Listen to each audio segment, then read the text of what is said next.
Lord. Hallelujah. Magandang umaga po sa bawat sa welcome po sa Father's House Christian Center. Tayo papasimula na sa umain ng Panginoon. Hallelujah. Praise God. Tayo awit sa Diyos sa isang siglang awitin. Awitin namin ng Panginoon. Praise the Lord. Glory to God. Praise in the name of Jesus. Awitin natin siya. Katulad ng agila. Praise God. Talagang ng Panginoon. Yes, the Lord.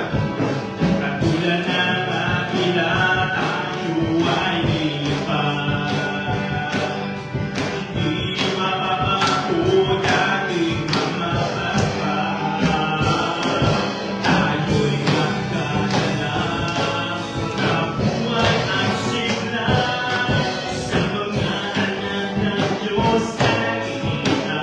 Isa pa katulad ng agila, katulad ng agila, tayo ay lilipad.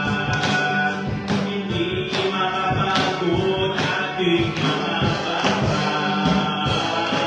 Tayo'y magdadala ng buhay at sigla sa mga anak ng Diyos na nakikita. Halika na, kumain na! Halika na! Kumain na!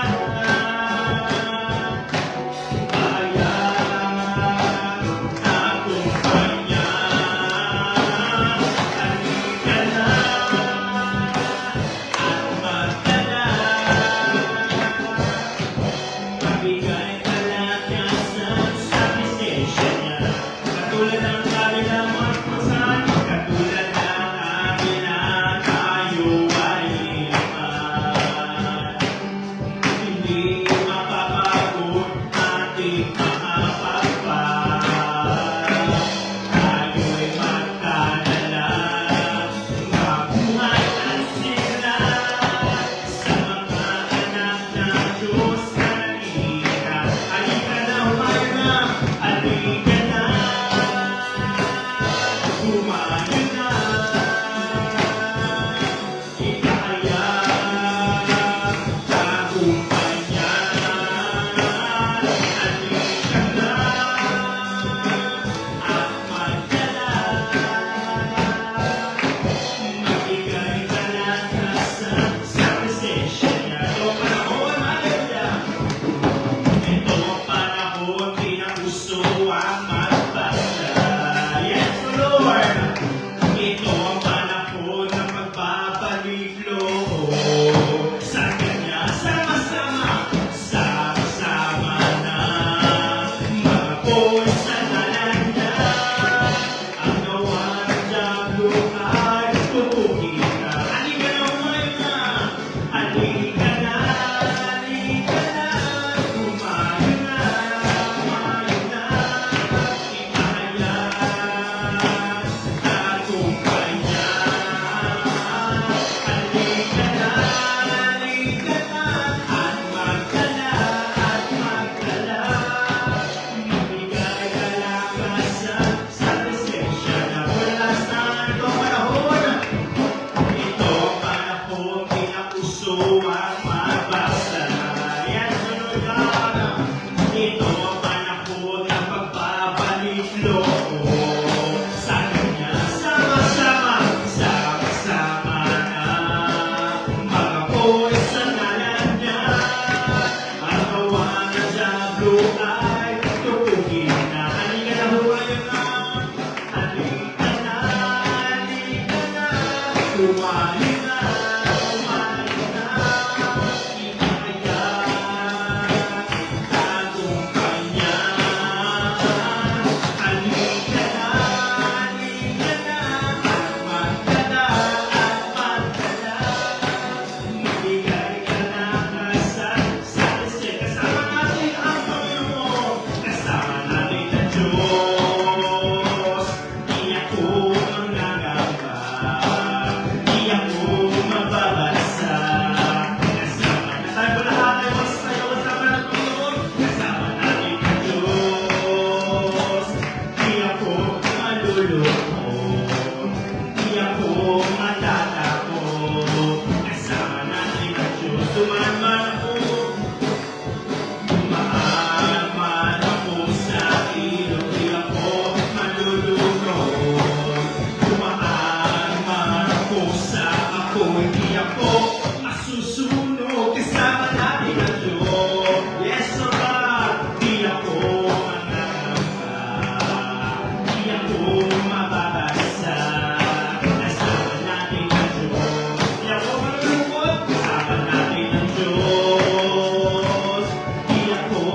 malulungkot.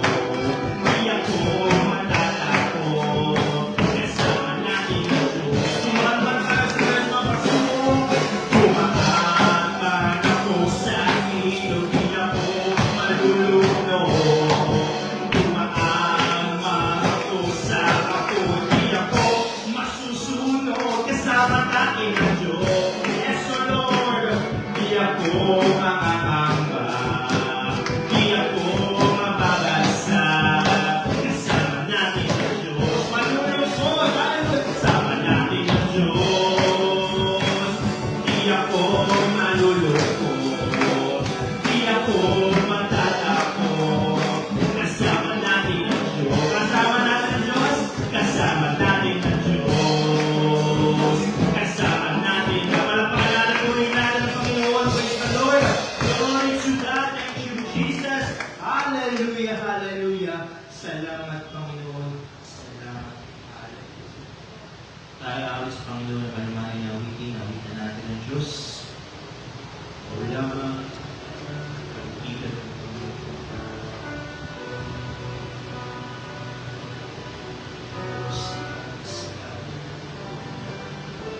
Praise God.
ka ng iyong biyaya, buong buhay, hawak mo sa iyong kamay.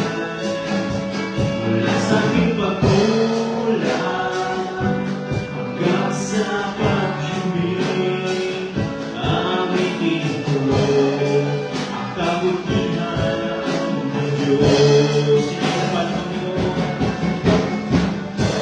ika'y tapat sa habang buhay. Ika'y mabuti magpagailanman. Hanggat ako'y nabubuhay, awitin ko ang kabutihan ng Diyos. Sapat ang tinig mo, Yesu Lord, siyang gabay sa kasakitan. At nariyan ka sa gitna ng kadiliman. Ika'y aking kaibigan, O Diyos aking Ama, at ako'y buhay sa kabutihan ng Diyos. Kaya naman Panginoon, ika'y tapat sa buhay. Ika'y mabuti magpagailanman. Hanggat ako ay nabubuhay, awitin ko ang kabutihan ng Diyos. Walas na ika'y tapat, Panginoon. Ika'y tapat sa habang buhay. Ika'y mabuti magpagailanman. Hanggat ako ay nabubuhay, awitin ko ang kabutihan ng Diyos. Minsan papalapakan natin, purihin natin ang Panginoon, taas natin siya. Hallelujah! Glory, glory, sinyalan, Panginoon, Panginoon. Praise the Lord, purihin ang Diyos, dakila ka. Glory, hallelujah, hallelujah, hallelujah. We worship you, Lord. We honor and praise. Salamat, Panginoon. Salamat po, Diyos. Praise God! Hallelujah! Hallelujah! Thank you, Lord. Thank you, Jesus. Hallelujah, Panginoon. Kaya kung malitan na Panginoon Diyos. Kaya malitan na ang kabutihan mo. Kaya malitan na ang kabutihan mo. Buong buhay ko, iaalay ko, lahat para sa'yo. Kaya Lord, hallelujah. Kaya mali nababago ang kabutihan mo. Kaya ika'y tapat sa habang buhay. Ika'y mabuti magpagailanman. Hanggat ako ay nabubuhay, awitin ko ang kabutihan ng Diyos. Kaya naman, Panginoon, hallelujah. Ika'y tapat sa habang buhay. Ika'y mabuti magpagailanman. Hanggat ako ay nabubuhay, awitin ko ang kabutihan ng Diyos. Kailanman di nagbabago, yes, Lord. Kailanman di nagbabago ang kabutihan mo, yes, Lord.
kabutihan ng Diyos. Purihin natin ang Panginoon para pangalan. Hallelujah! Praise God! Praise the Lord! Glory to Jesus! Hallelujah! Hallelujah! Purihin ang Panginoon na nilikha ng langit at ng lupa. Salamat, Panginoon. Salamat, O Diyos. Praise God. Hallelujah. Para sa ating announcement at prayer request, meron po tayong panalangin araw-araw. Ating morning devotion from Monday hanggang Sunday, 7 a.m. to 9 a.m. ng umaga. Ating Sunday school, 9 a.m. sa pag-aaral, pagtuturo ng salita ng Panginoon. 10 a.m. naman ating morning worship at 6:30 p.m. naman ang ating evening worship. At meron din tayong gawain sa Wednesday, midweek service natin, 6:30 p.m. din ng gabi. Panalangin natin ang ating bansa, ating Pangulo, President Ferdinand Bongbong Marcos Jr., pati rin ang mga government officials. Dalangin natin ang kapayapaan, ang pagliligtas ng Panginoon sa bansang Pilipinas. Pag-pray din natin ating mga leaders international, Pastor Gwen Mitchell, Pastor Jesse Clark, Pastor Joe Campbell.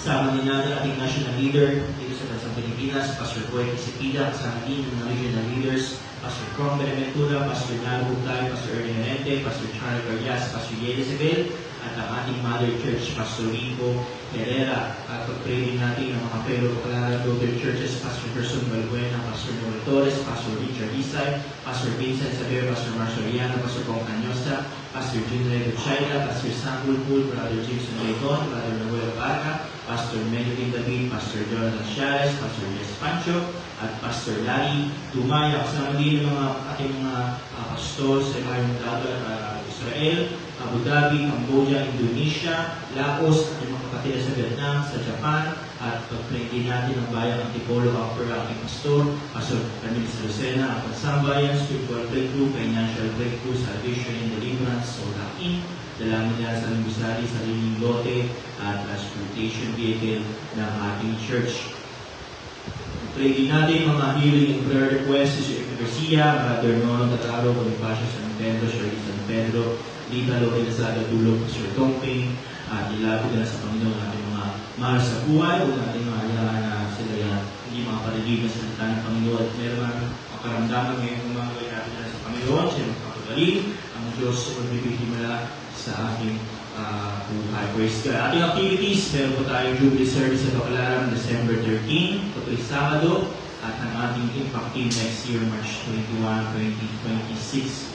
At sa mga karagdagang pabalita, ang ating pastor, ang mag-uulat. Praise God. Ako tayo lumako pa sa pangbahagal ng Panginoon, tayo mananalangin. Pag tayo mananalangin, isa pa, purihin natin para ang Panginoon. Taas natin ang Diyos. Praise God. Glory to Jesus.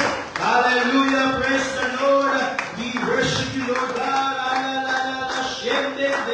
Praise God! Praise Hallelujah! Purihin ka, Panginoon. Dakilang Diyos, ugalan ng nanay ng Panginoon, ang pagsama mo, Panginoon, ngayong umaga, God, aming mga leaders, Panginoon, Pastor Greg Mitchell, Pastor Jessica, aming national leader, Pastor Boy Kisipida, Panginoon, nanalangin, Panginoon, kalakasan, kalusugan, Panginoon, ka ng pangatawa ng Diyos, at sama mo rin, Panginoon, aming Mother Church, Pastor Rico Herrera, nanalangin, Panginoon, ang bayang ito, God, ay ligtas mo, Diyos, bigyan mo kami ng kalakasan, kalulungan, kilus mo ang mga paa, aming mga labi, Panginoon, ihayag ang iyong salita, O Diyos, O God, magligtas ka, Panginoon, mag-bound ka, ng mga kaluluwa, Panginoon, mga alagad, mga prayer warriors, Panginoon, God, at magdadala ng iyong salita ngayong umaga, Panginoon, ay pagiran mo, Panginoon, ng kalakasan, ng Espiritu, Panginoon, God, sama mo, Panginoon, ay mga labi, O Diyos, O God, at mangusap ka, Panginoon, sa amin, sa aming mga buhay, sa aming mga puso, Lord God, nadalangin natin, Panginoon, God, at pagsama mo, Panginoon, ngayong umaga, O Diyos, so ang isang dalangin sa pangalan ni Jesus. Amen. Hallelujah. Tayo magtanggapan, magkamay sa isa't isa. Praise God. Awitan natin ang Diyos. Sa Father's house.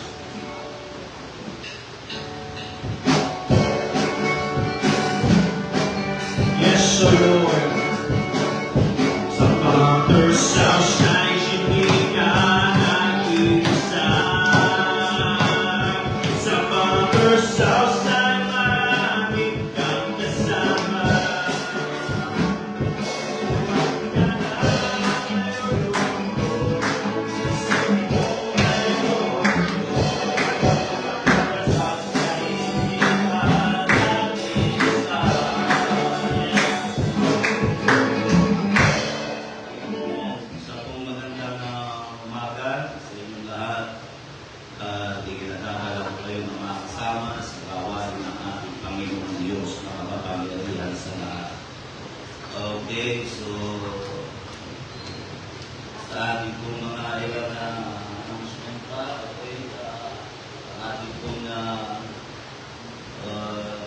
Jubilee ay sa 13 ng December. Okay. Praise God. Hindi ko alam kung bakit nalipat. December 13. Ang nagkataon niya, maaaring magkadubi-dubi at maaaring magdalawang balikan ng maklarang wala ng ilang dahil ngayon ay magkakasko. December, maraming activities, mga Christmas party, mga ano. Okay, so, hallelujah. Baka mayroong ano siguro ito, may revival ni Rick Warren siguro, siguro sa rason niya kung bakit nilagay na lang po. Okay, so, kala na tayo nalimutan at tulad ng ating parating ginagawa ay may lumarabo sa gawain ng o sa pagkikidain bago ang pinaka-pangaral ng salita ng ating Panginoong Diyos. So, diretso na tayo. Tayo dito ng pananalapi para sa gawain ng ating Panginoong Diyos. Okay? Tawagin ko na rin si Brother Bill. Para tayo pamunahan dito. Dakila at tapat na Diyos, marami kong salamat sa iyong kabutihan, sa biyaya na pinagkakaloob mo sa amin, at palagi mo ang iyong mga anak. I-bless mo ang bawat isa na iyong mga anak, dakilang Diyos. Marami kong salamat sa iyong kabutihan, O God, sa pangalan ni Jesus. Amen. Praise God. Hallelujah. Okay, balikan ulit natin. The sign to be happy is now.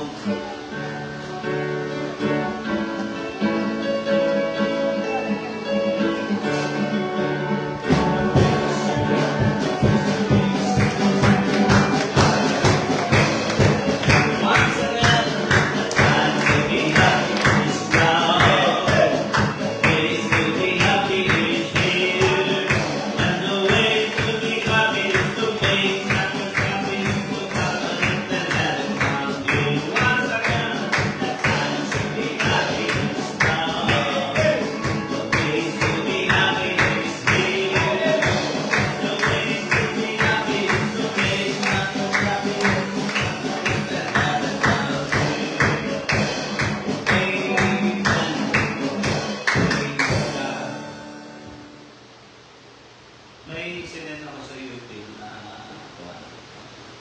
may video. Buwan mo na kumalis ng mga video natin. Malam yan, seconds lang.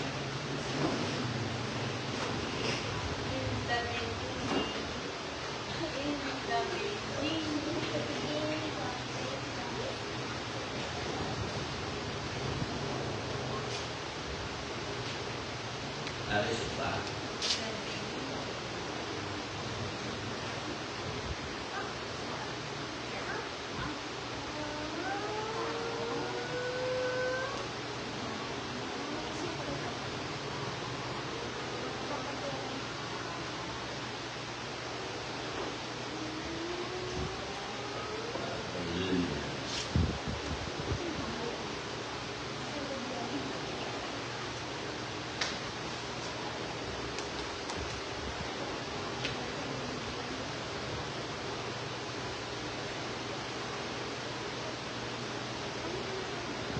Sa Bible kasi ay meron kang makikita ng kasaysayan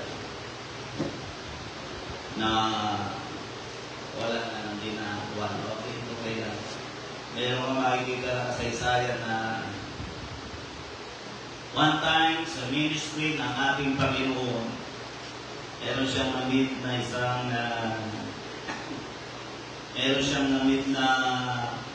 isang inaarihan ng demonyo, at yung inaarihan ng demonyo na yun ay nakatira ay sa sementeryo. Nahabag ang Panginoon, Inaayos niya makalaya ang lalaki mula sa pagkaalipin ng masamang espiritu na pinanahanan ng maraming espiritu, evil spirit. At alam natin yung nangyari doon sa mga nagbabasa ng Bible. Yung masamang espiritu ay lumabas doon sa lalaki na nakatira na doon sa simenteryo.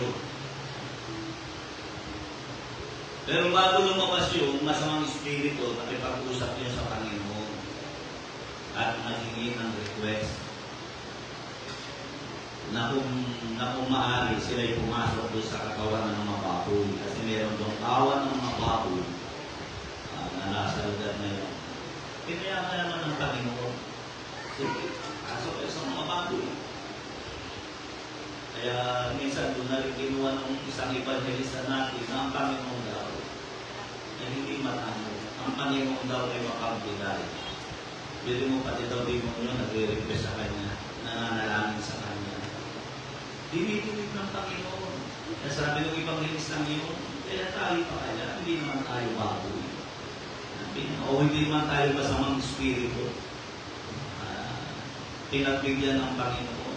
Ang masama nun, pinagbigyan sila ng Panginoon, o pinagbigyan sila, dahil marami yung evil spirit na tumitira doon sa lalaki, sa simenteryo na yun. Pinagbigyan sila ng Panginoon, sige. Kaya doon mo rin nakikita ng isang bagay bago siya pumasok sa katawan ng individual. Ako'y naniniwala. May konsepto ng bahay ang Panginoon. Yung baboy na lang yun, nagsabi pa sa Panginoon.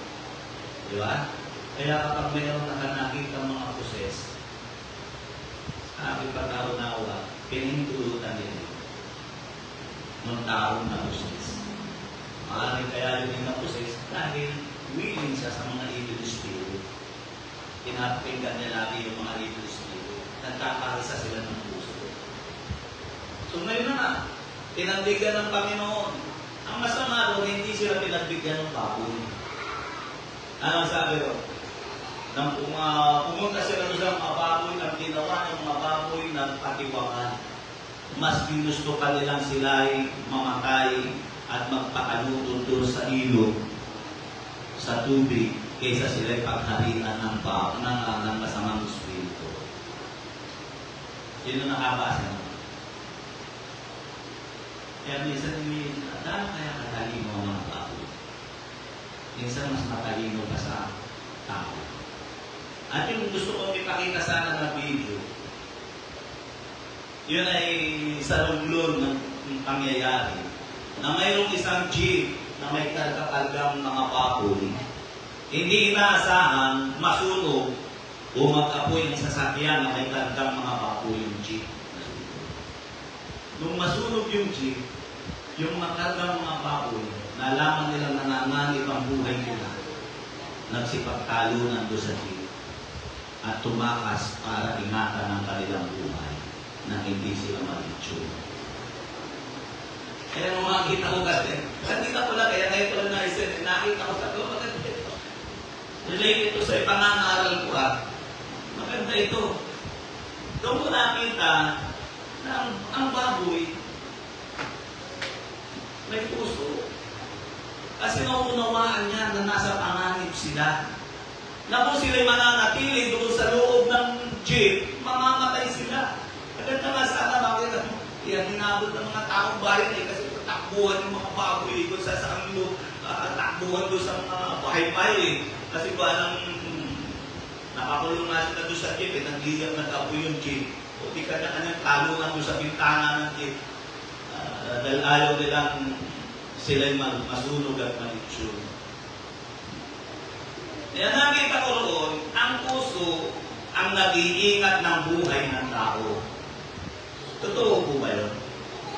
Doon sa ating medyo may background sa medical, totoo ba yun? Sister Jerica, na ang puso ang pangunahing nagbibigay buhay sa tao. Diba tama? Kailangan ang puso upang tayo ay mabuhay ng maayos. Subalit kailangan naman ng puso ng ating pag-iisip upang maingatan ang puso. Dahil ang puso ko'y wala pong isip. Kaya ang puso ang nagbibigay ng buhay sa tao, sa katawan natin. Siya nagpapump ng ating dugo para tayo'y mabuhay. Pero ang puso ay nakaasa naman sa ating pag-iisip para siya'y maingatan. Ako pa yung kwento. Kaya one time natin ko kay Pastor Rico, sabi niya, ang puso ay walang isip. Ang puso daw walang isip. Pero ang isip naman daw ay walang puso. So, ibig sabihin lamang, hindi dapat pinaghihiwalay talaga yun. Kaya doon natin nakita na yung baboy, ang galing. Alam nila kung saan ko sila nasa panganib. Dahil meron silang puso. Nararamdaman nila yun nasa panganib sila. At siguro, mayroon din silang pag-iisip. Kahit katarampot naman siguro. Ay meron, kaya naisip na nilang tumalun. Okay, makipas kayo sa akin sa aklat ng Lucas sa chapter 12, verse 23 to 34. Sino nakakita ng Lucas 12:33 to 34? Gumawa kayo para sa inyong mga sarili na mga supot na hindi naluluma.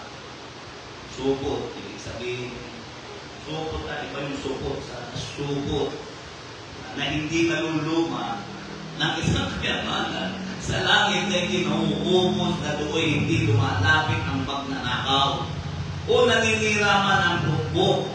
Sapagkat kung saan naroon ang inyong kayamanan, ay naroon din naman ang inyong puso. Okay, tayo manalangin sa Panginoon. Dakila at tapat na Diyos na kainikan ng langit at ang lupa. Ang dalangin ko po'y pagkalangin mo ang iyong salita. I-bless mo po ito, God. Marami pong salamat sa iyong kabutihan, sa iyong mga bagay na ginagawa. Pagpalain mo po, Panginoon, ang iyong mga sa pangalan ng Jesus. Nais ko mangusap, simpleng balak na pangusap. How can you be sure your heart is right? Paano mo matitiyak tama na tama ang puso mo? Amen. Ano mo maiingatan o paano mo matitiyak na tama ang puso mo?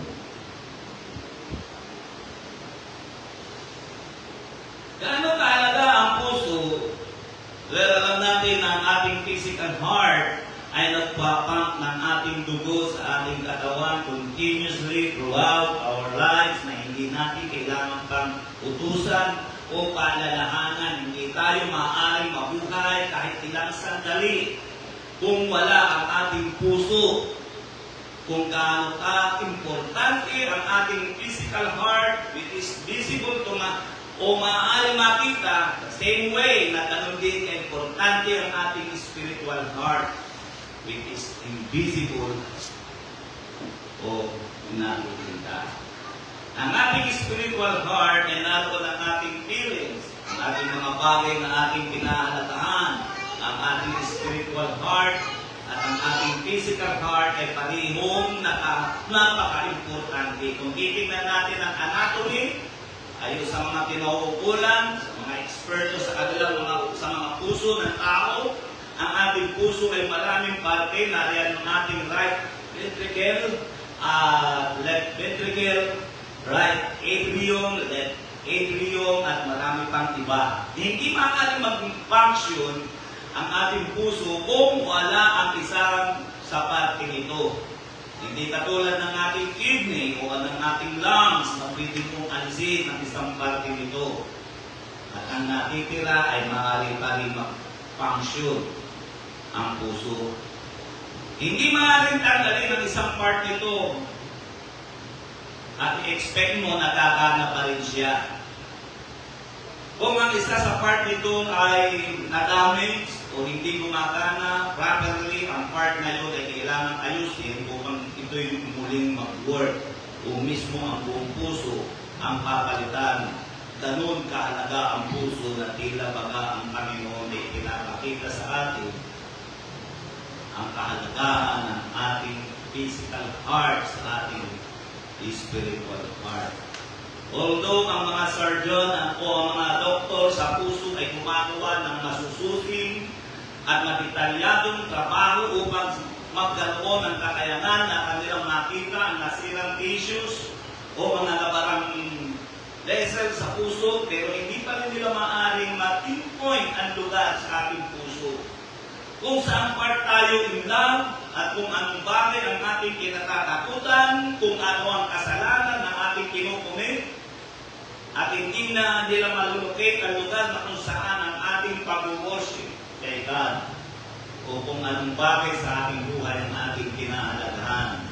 Pero ang Panginoon, alam niya kung saan ito nakalagay sa ating mga puso. Pero ang madalawasang tukto hindi nila alam. Ito yung parating na umiibig siya. Ito yung lugar na ito. Ito naman yung part ng puso niya na nag-worship sa God. Hindi naman kukuha ito. O ang heart disease, ang number one killer, hindi lamang sa mga Pilipino, kundi maging sa maraming bansa, pinapatay nito ang milyon-milyong tao kada taon. Ang spiritual heart disease naman ay maaaring pumatay sa inyong marriage, families, and even churches. So paano natin palalakasin ang ating spiritual heart? Posible ba ito? Oo naman, siyempre posible ito. Sa katunayan, sabi sa Biblia na si David ay tinawag na the man after God's own heart. Siya'y lumakad sa kagustuhan ng Panginoon with a perfect heart. Although hindi naman tayo perfect at nasa proseso pa lang tayo ng perfection by the Lord, day by day, araw-araw. Kaya tingnan natin ang mga scriptures at matuto tayo sa mga kaparaanan upang mapalakas ang spiritual heart. Kaya sa umagang ito ang ating ipangungusap. Una, ang nais bigyan ng pansin, how can we direct our heart?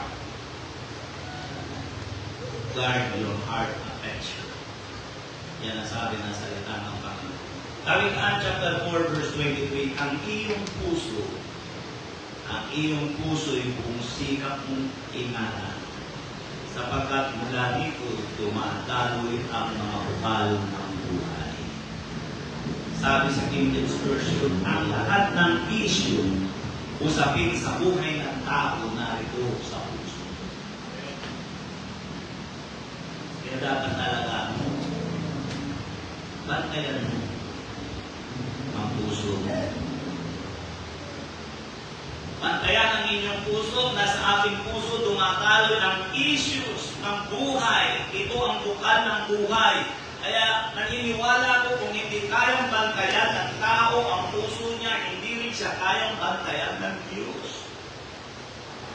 Ito yung baboy na may sariling pag-iisip. Alam ng puso niya kung saan ko sila nasa sa panganib. Na one time na sila tinangkad ang mga bad spirit na sila gawing tahanan pero hindi pumayag ang mga baboy. Yun. Maraming mga Muslim na ayaw kumain ng baboy dahil marumi daw. Pero anong pinapakita ng kasaysayan na yaon?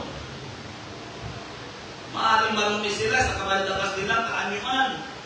Pero mayroon silang malinis at tamang pag-iisip. Dahil maraming mga tao, hindi lang Muslim, maraming mga tao, enjoy sila na sila ay nasa under influence ng bad spirit. Ang mga ginagawa nila ay pawang mga hindi tama.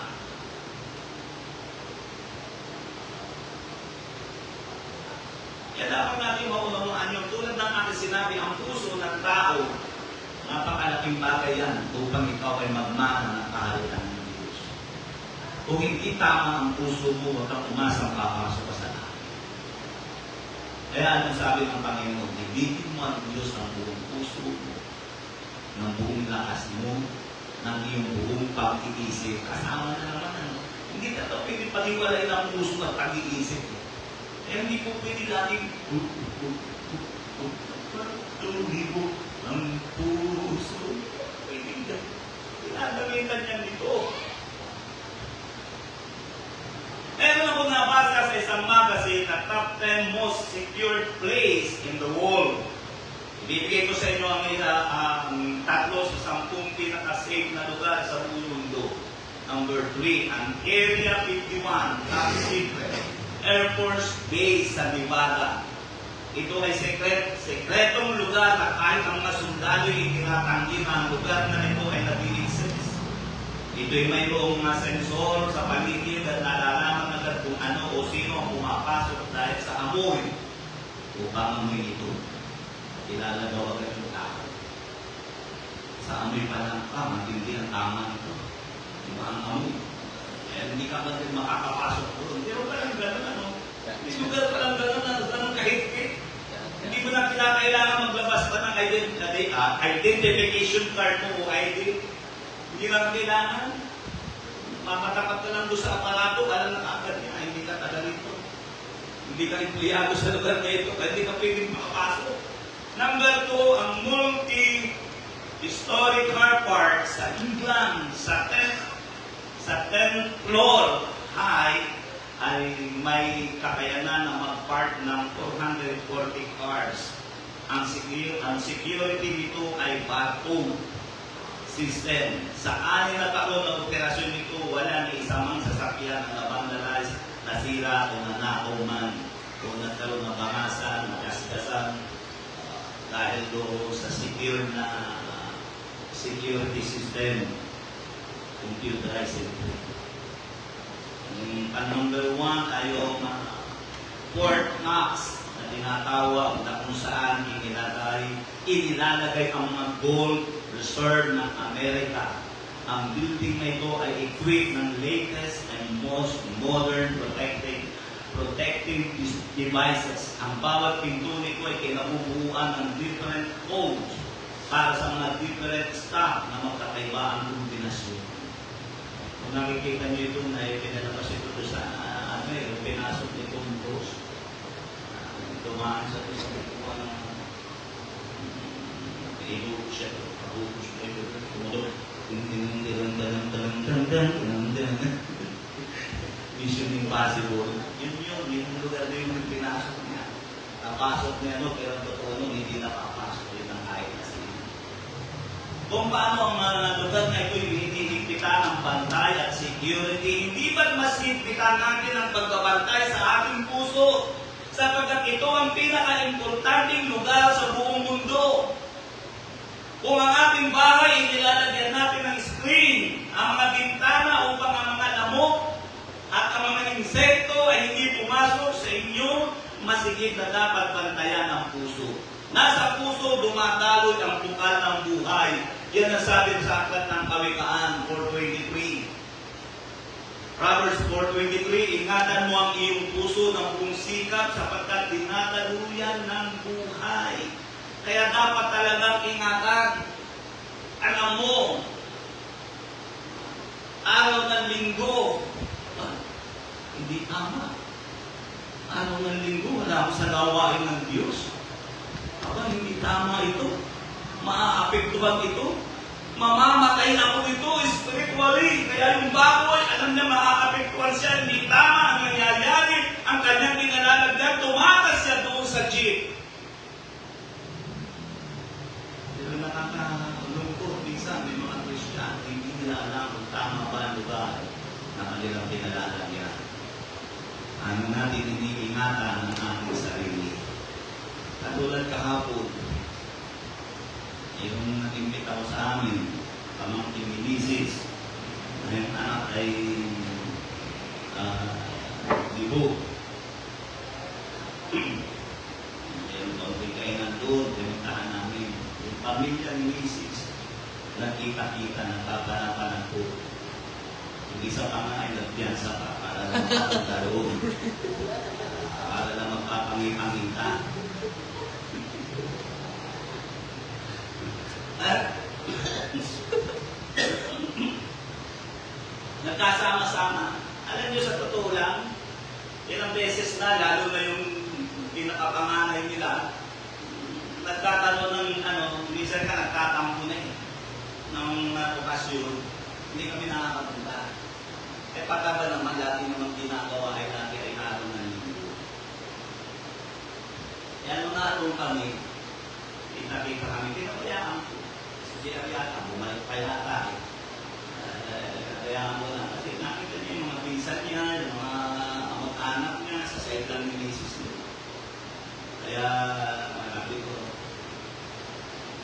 lahat yung mga to, talagang paglinggo kayo mag-set na talaga kang makakasama.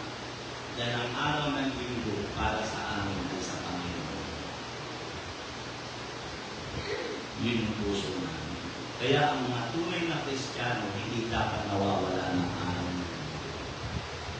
Kung ikaw ay tunay na Kristiyano, dapat alam mo. Pag ikaw ay Kristiyano, nagtalaga ka ng buhay sa Panginoon, ilagay mo na sa puso mo ang araw na linggo ibigay. Kaya ngayon nga, pero bayaan ko sila. Sa mga pagkita ng kagandahan ng apo, siyempre, ilapang mo yung aking apo. Pero yung taga-hari, talagang matindihan yung apo niya. Ang cute din, ang puti. Kagandahan ng apo.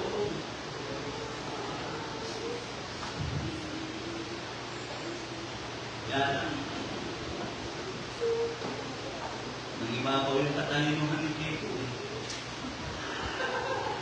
Kasi, meron siyang cellphone, yung nanonood yung isang examen niya, ginagawa niya, tinatakloban niya ng kortina ng mantendongan, parang hindi makita siya ng mahal. Sabi ko, huwag ganyan. Huwag ganyan. Kaya makita rin yung pinsanin mo yan. So, gano'n ba talaga ang ating spiritual heart? Importante po ang spiritual heart because it is considered by God. 1 Samuel chapter 16 by 16:7 ng aklat ng unang Samuel, ang tao'y tumitingin sa panlabas na anyo, ngunit ang Panginoon ay tumitingin sa puso. Importante po ang spiritual heart.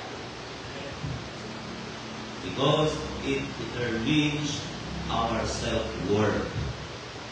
Sinabi rin ang aklat ng Proverbs chapter 23 verse 7, or as he thinks in his heart, so is he. Kung ano daw ang iniisip ng kanyang puso, ay gayon siya. Kung ano iniisip mo sa puso, sa kapwa mo. Yung tayo sabi ng Panginoon, di ba do'y karintigot na langin ng alam. Kaya ano sabi ng Bible, yung mag-isip ka ng masama sa iyong kapwa, pumakatay ka. Kaya importante po ang puso natin.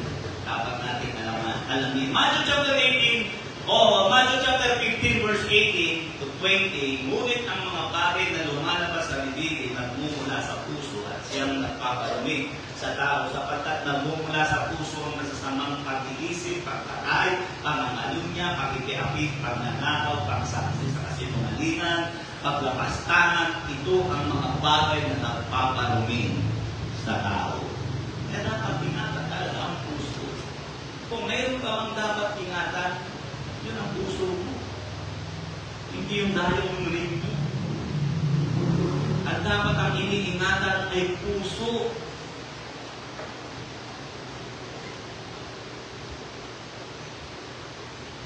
Sa diwitsahan, sige mo kung ingatan ang puso mo.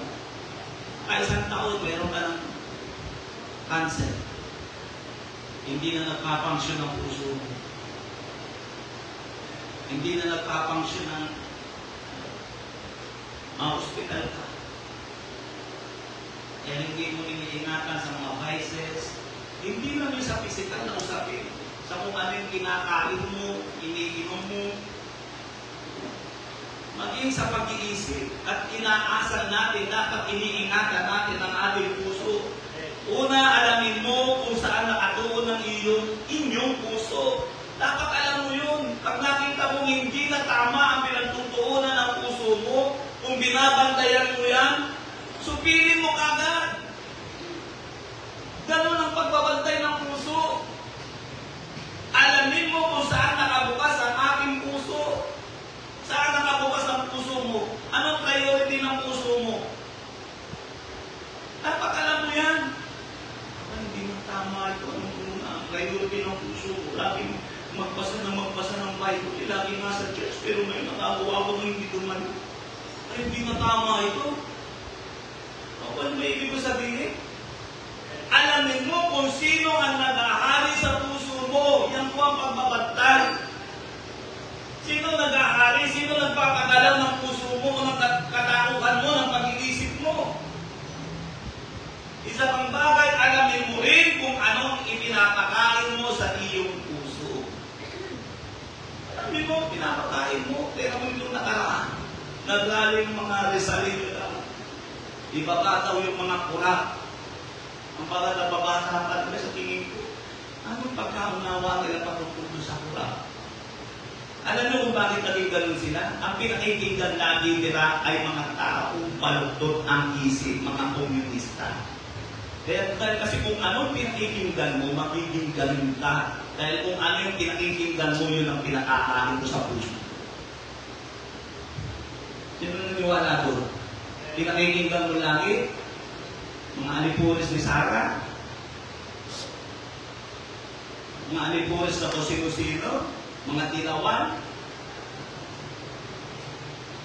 Tingnan mo, magiging ano ka, lagi ka may problema sa gobyerno kahit sino pumupo.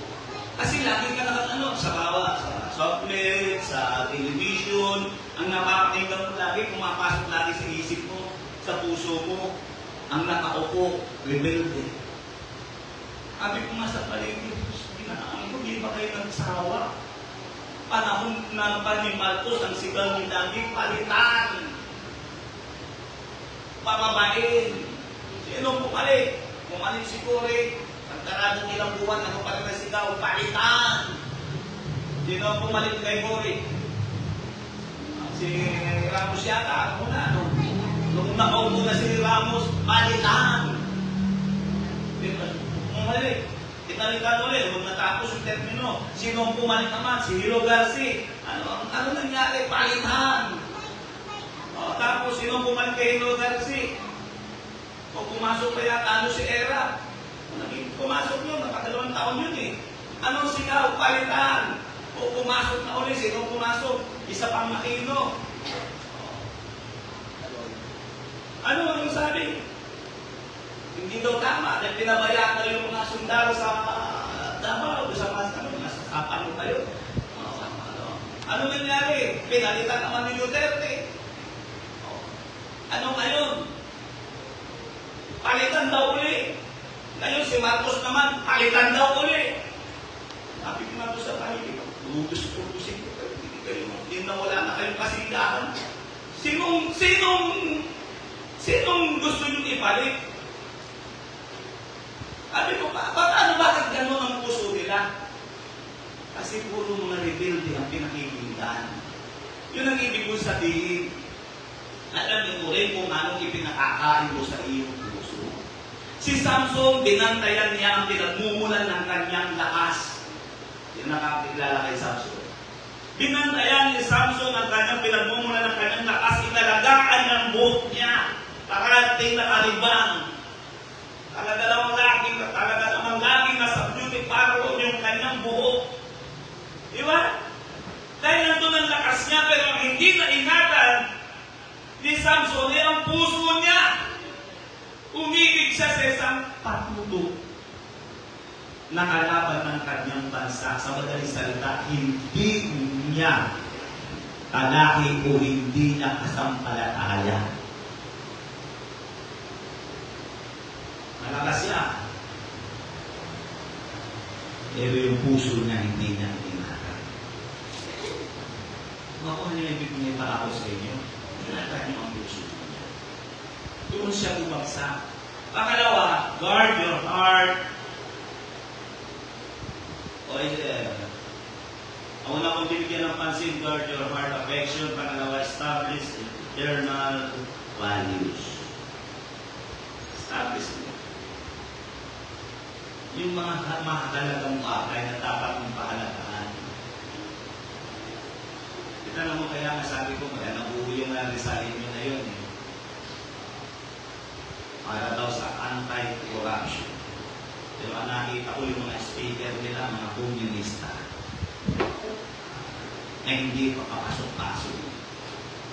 Hindi magkaroon ng posisyon kahit yata barangay captain. Kaya na yun ang ginagawa nila, puro sigaw nila yun. Ibang sa palitan na, palitan na. Kasi yun ang pinahalagaan nila. Yun ang binapalis nila. Matthew chapter 6 verse 19 to 21, huwag kayong magtipon ng kayamanan para sa inyong sarili sa lupa na dito'y sinisira ang mundo. Naninira ang bukog at ang kalawang, yung mga magnanakaw ay nakakapasok at nakakapagnakaw, kundi magtipon kayo para sa inyong sarili ng mga kayamanan. Sa langit, ang sabi dito, mag-ipon kayo ng mga kayamanan sa langit. Ibig sabihin, yun ang dapat pinapalyos mo, na doon ang bukog at ang kalawang ay hindi makapaninira at ang mga magnanakaw ay hindi makakapasok ay makapagnanakaw sapagkat kung nasaan ang inyong kayamanan, naroon din naman ang inyong puso. Kung ano yung binapalyos mo, nasa taas yung pinapinaalagaan mo, naroon ang puso mo. Ano ba ibig ko sabihin? I-encourage tayo, ini-encourage tayo ng Panginoon ng mga timbok ng kayamanan sa langit by establishing eternal values na kailanman ay hindi masisira. Ang mga kayamanan na ito na dapat natin palagahan at itimbok ay ang mga moral purity, honesty, integrity, at ang ating family. Ang paggalang sa magulang, lahat ng mga bagay nito ay dinidefine sa atin ng Biblia. So begin to value what God values. Yun po ang paraan ng pag-iimpok doon sa langit. Dapat na-establish natin ang God's values as our own. Kahit anong mangyari sa paligid natin, we will still be valuable. Establish eternal values, lalo-lalo na sa ating mga babae, sa mga kabataang babae.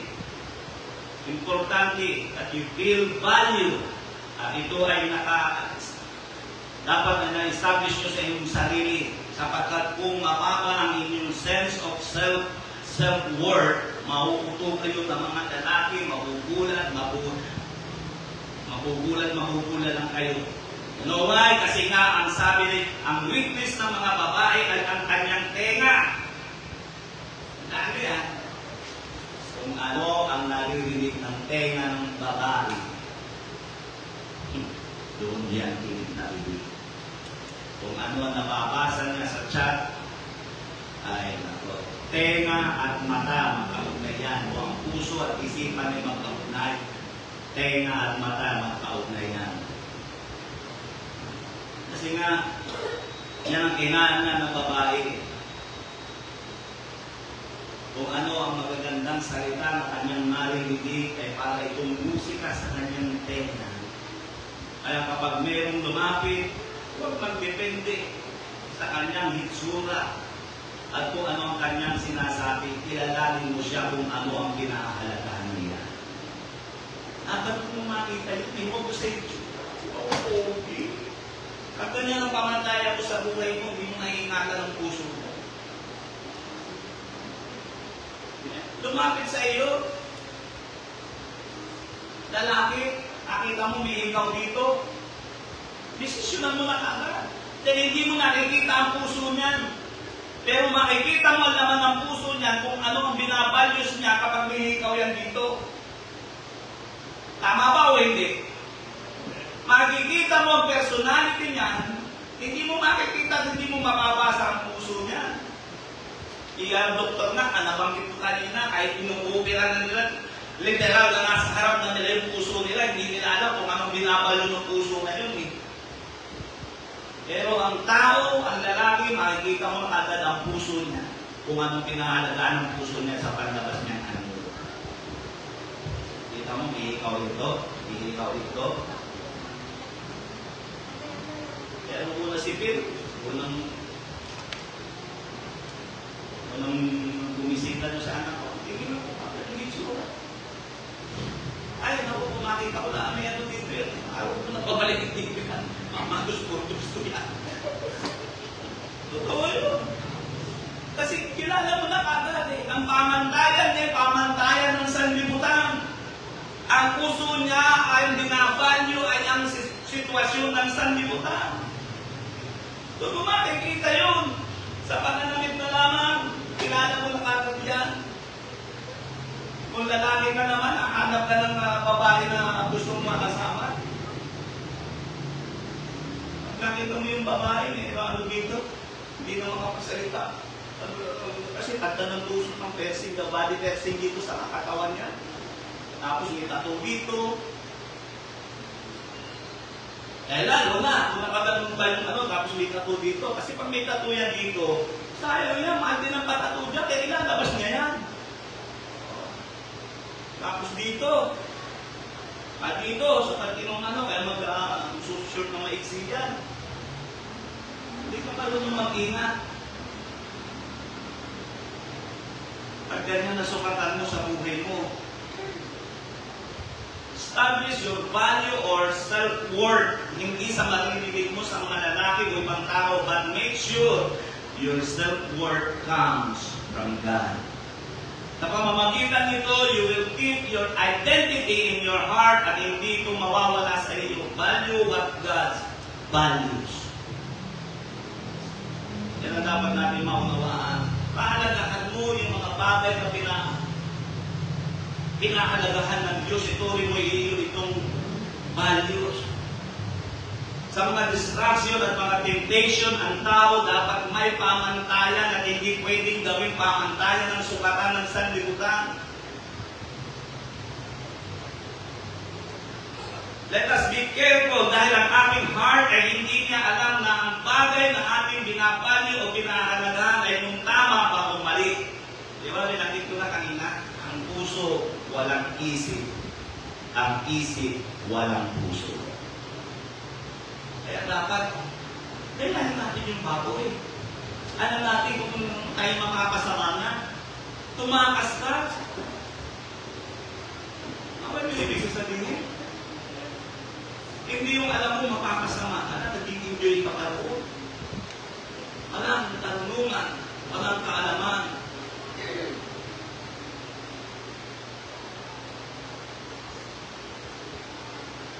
Kaya kapag dumating na ma-realize mo na ang iyong values o yung bagay na pinahalagahan mo ay mali pala o hindi nakakabuti sa iyo na hindi pala ito ang values ng Panginoon, mahirap na sa iyo na ma-disconnect sa bagay na iyon dahil ang iyong heart and emotion are already attached.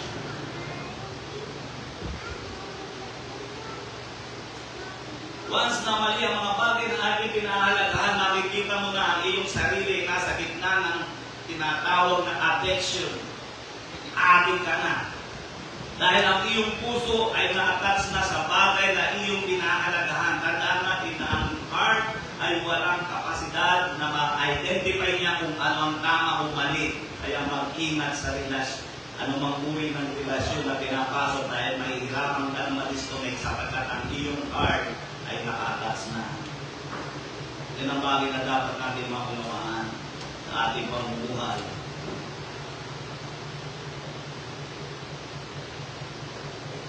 So, hindi ko na ito kakakabay. Pangatlo, direct your heart to God's way. And ina-direct mo ang puso mo. Ang pinag-uusapan po kasi natin ay kung paano natin may ingatan yung ating sarili, yung ating puso. Dahil sabi nga, ang lahat ng issue sa buhay ng tao ay nandito. Lahat ng problema Rebellion. Kung bakit mayroong rebellion dito, puso. Walang pagkapasakop ang puso. Huwag ninyong hayaan na ang heart ninyo ang mag-direct sa inyo, kinakailangan na ang heart ang i-direct ninyo. Nagagawa ba natin yun? Ulitin ko, inuulit-ulit ko, kaya nagustuhan ko ngayon baboy, kanina ko na nakita yun. Alam niya, maapektuhan siya. Tumalong sila kahit mabalian yung paa nila sa pagtalong sa bintana ng jeep. Dahil alam nila, maapektuhan sila kung mananatili sila doon sa lugar na yun ng jeep. Mapapaama ang kanilang pagkalitsyon. Kapag ang ating heart ay magsimulang maligaw, sabihin ninyo sa inyong sarili, hindi pwede. At agalang i-direct ang inyong puso, dadaan ng Panginoon. Dahil kung hindi, darating kayo na makikita niyo na ang inyong sarili ay nasa Panginoon. Ulitin ko, maliit kong binabasa, Jeremiah chapter 17 verse 9, ang puso ay mandaraya ng higit kaysa lahat ng bagay at totoong masama. Sinong nakakaalam? Bakit sinabi ng Panginoon? Ibig sabihin mo kung pagtiwalaan ng puso mo. Ang pagtiwalaan mo'y salita ng Diyos. Kaya yan ang magdadirect ng buhay mo. Kapag nararamdaman natin ang paghahangad sa mga maling pagnanasa, maliwalain at pakain agad. Bakit? Because sooner or later, it takes control. At ang ating puso'y magiging bukas sa pag-atake sapagkat pinagbibigyan mo ang kanyang dahil. E ulitin ko ulit, minsan ko na nabanggit ito dito. Sabi doon sa Indian cave, na ngayon ang ating daw mga buhay daw ay parang may dalawang aso sa loob natin, sa katawan daw natin. May dalawang aso sa loob natin. Ang isa ay mabuting aso at ang isa naman ay masamang aso. Palaging nag-aaway ang dalawang aso na ito. Kung minsan nananalo ang mabuting aso laban sa masamang aso, pero minsan din naman nananalo naman ang masamang aso laban sa mabuting aso. Ang tanong, sino ang magwawagi sa huli? Sino nga ba? Ano sa tingin mo? Kung sino yung asong madalas mong pinapakain. Siyempre, yun ang tataba. Sino yung mga aso rito? Sa bahay. Ang mas mataba, yung mas paborito mong kainin. Di ba? So, hindi mo pwede na kapag tumako ng masamang aso at naghangat, ay bibigyan mo kaagad ng pagkain. Discipline 8, have self-control.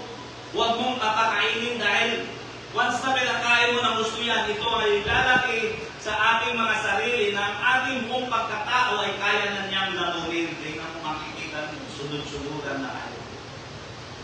May nagnanasa sa kaluluwa ng puso ninyo.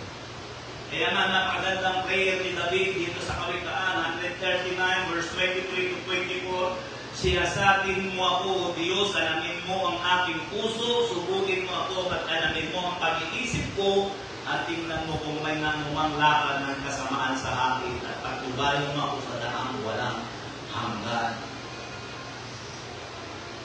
So ito yung dapat natin maunawaan. Kaya magtatapos po ako ngayon, nangusap ako katungkol ko sa puso. Paano mo napantayan ang puso? Pantayan natin sa pag-antyan ng buhay mo. Yan ang sabi ng aaklan ng Kawikaan, ang lahat ng issue ay nasa puso. Establish eternal values. Ang pangatlo, direct your heart, God. Yan. Yan ang dapat natin maunawaan. Iyukog natin ang ating mga ulo ng usap ito sa isang simple kaya na pang-uusap. Kailangan kasi pinapatay. Ang puso kasi natin dapat napapailalim sa salita ng Diyos. Dapat alam natin kung kalooban ba ng Diyos ang dinanasa ng puso natin. At sa ganong paraan,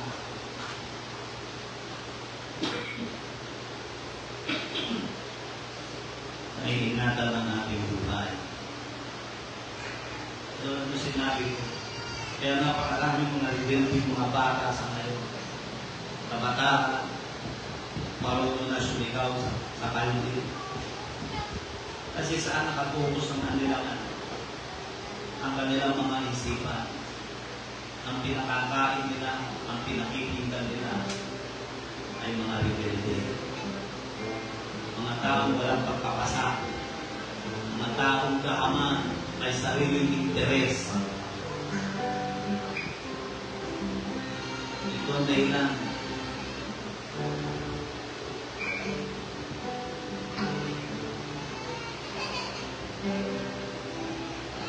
Ay lagi tumayo. Awitan natin ang ating Panginoon. Ano babantayan ang puso? Alamin mo kung anong ginagawa ng puso mo lagi.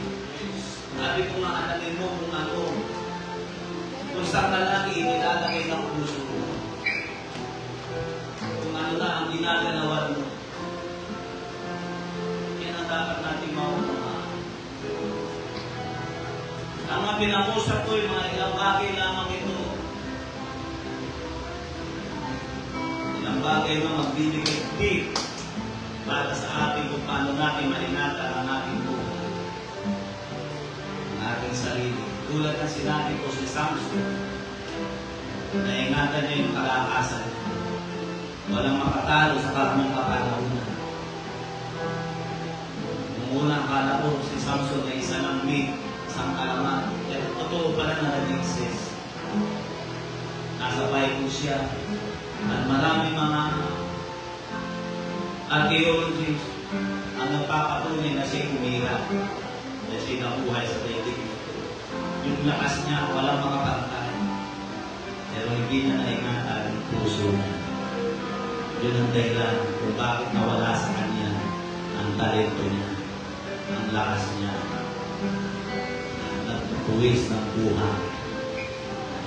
Pinagmalupitan siya, pinagkawanan, ginawang laruan ng mga Palestine, ginawang alipin.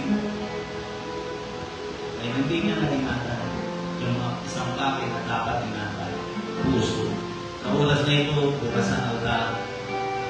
In the name of Jesus. Ito tayo lumapit sa ating Panginoon. Praise the name of Jesus. Hallelujah. Thank you, Lord. Thank you, Jesus. God, salamat po, Panginoon, sa iyong kabutihan. Salamat po, Panginoon, sa iyong biyaya o pag-ibig. Praise the name of Jesus. Hallelujah. Lord of God, hallelujah. God, o purihin ka, dakilan niyo. God, hallelujah. Salamat po, Panginoon, sa iyong kabutihan. Salamat po, Panginoon, sa iyong mga bagay na ginagawa, mga bagay na hindi kayang maliwanagin sa puso ng iyong pangalan. Ikaw ang mag-usap, Panginoon. Ikaw ang sumangkitla sa kanila o magpaunawa sa puso nila. God, hallelujah. God, salamat po, Panginoon, sa iyong kabutihan, O God. Salamat po, Panginoon, sa iyong biyaya na ilang Lord of God, hallelujah. Thank you, Jesus. Thank you, Lord of God, in Jesus' name. O Panginoon, po, sa mga tanunan at malaman ng iyong anak sa ilang.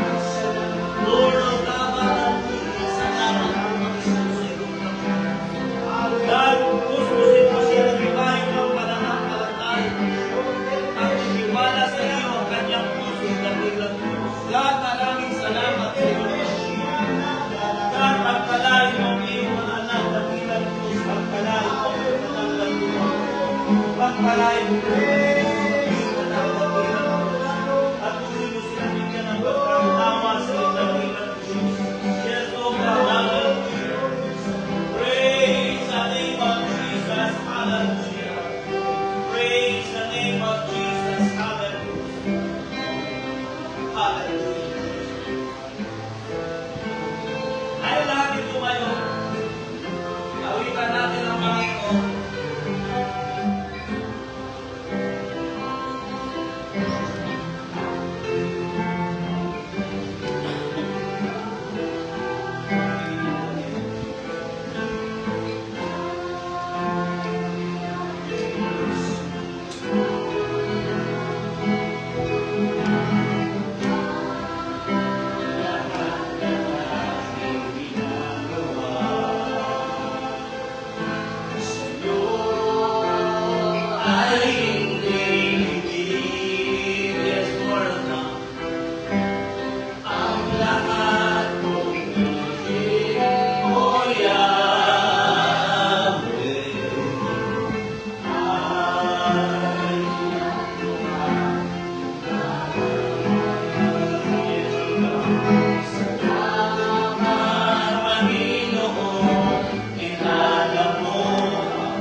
Napakahirap ingatan ng puso kung pinaprioridad mo ay iba sa pinaprioridad ng Panginoon.